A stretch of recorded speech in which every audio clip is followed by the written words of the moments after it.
পানি দিব নাকি আর একটু? পানির ওইখানে বালুটুক যাইব, ওই পানির ওই জায়গায় বালুটা নাও কাটতে। হ্যাঁ, তাইলে লেভেল হয়ে যাব।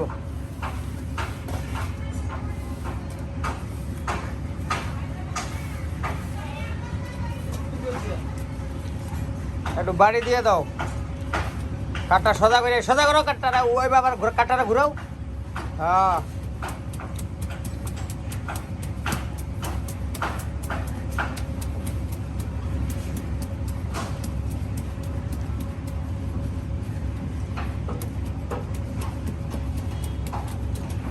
দাও আলগা বালুটি সুন্দর মতো বইয়ে দেবো, পলিটা বিষয়টা ভালো হইব। দাও